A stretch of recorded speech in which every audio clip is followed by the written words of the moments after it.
Hello everyone.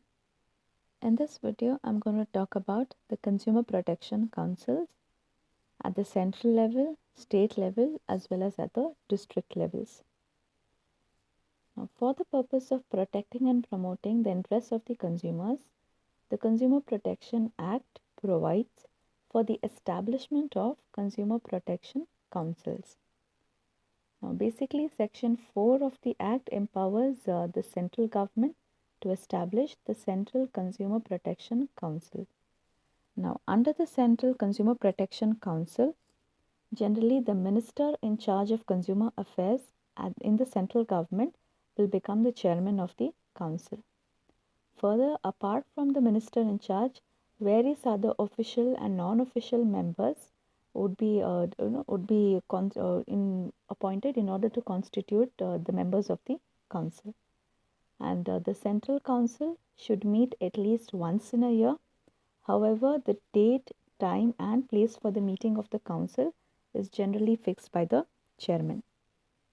Now, basically, Section 6 of the Consumer Protection Act of 1986, states the objects of the Central Council, and basically, the object of the Central Council is to protect and promote the rights of the consumers. Now, under the Consumer Protection Act, various rights have been conferred on the consumers. So basically, the Central Council uh, is established with the aim of protecting and promoting the rights of the consumers. Moving on to the State Consumer Protection Councils, Section 7 of the Consumer Protection Act makes provisions for the establishment of consumer protection councils in the state. And these councils have also been established with the same objectives like the Central Consumer Protection Councils. So basically, the state consumer protection councils, the central consumer protection councils, as well as the district consumer protection councils have the same object, which is the object of protecting and promoting the rights of the consumers. Chairman of the State Consumer Protection Council would be the minister in charge of consumer affairs in the state government. And the minister in charge of the consumer affairs in the state government will, this person is appointed as the chairman, therefore the chairman has the power to decide on the time, date, and place of the meetings. And in the case of the, in the case of Central Consumer Protection Council, we have various other official and non-official members representing various related sectors as members of the council.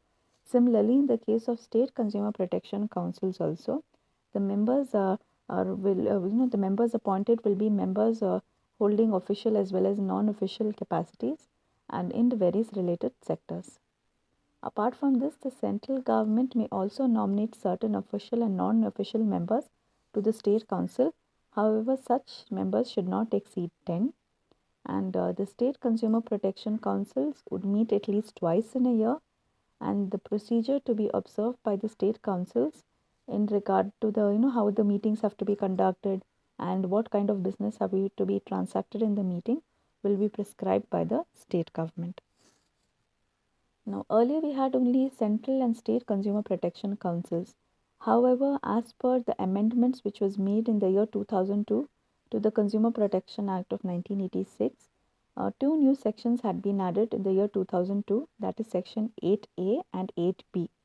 Now, as per these two sections, these two sections have basically empowered the state government to establish for every district a consumer protection council, and the collector of the district concerned should be the chairman of the council, and the state governments concerned is authorized to appoint the various other members to the district consumer protection councils. However, the members appointed could hold various official as well as non-official capacities, but whoever is appointed as the members must be able to represent the needs of the consumers, the interests of the consumers at the council. Further, each district council is supposed again to meet at least twice in a year. However, the time, date, and venue of the meetings will be fixed by the chairman. And the procedure to be followed by the district councils when they are holding the meetings, and how the business has to be transacted in the meetings will be detailed out by the state government. Now, like I said, the various objects of the central consumer protection councils, the state consumer protection councils, as well as the district consumer protection councils are the same. And basically, all these councils aim at protecting and promoting the rights of the consumers. Now, the various rights of the consumers which have been conferred on the consumers through the Consumer Protection Act of 1986 are: firstly, the right to be protected. So the consumers have the right to be protected against, defective marketing practices or deceptive marketing of goods, and they have the right to be protected against goods which are of which will cause harm to their life and property. And apart from that, the consumers also have the right to be informed about the quantity, the quality, the standard of goods which have been given to them, or about the kind of services or the procedure in which the services would be rendered to them. Next, the consumers also have the right to be assured that the goods are of requisite quality are offered to them, and the consumers also have a right to be heard, which means that the redressal of the grievances of the consumers should also be done under the act, and any complaints if the customers have against any of the producers, then the complaints of the customers must be heard.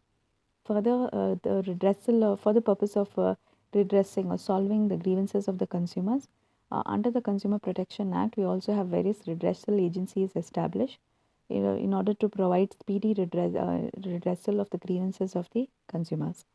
And lastly, the consumers also, the right also ensures the right to consumer education.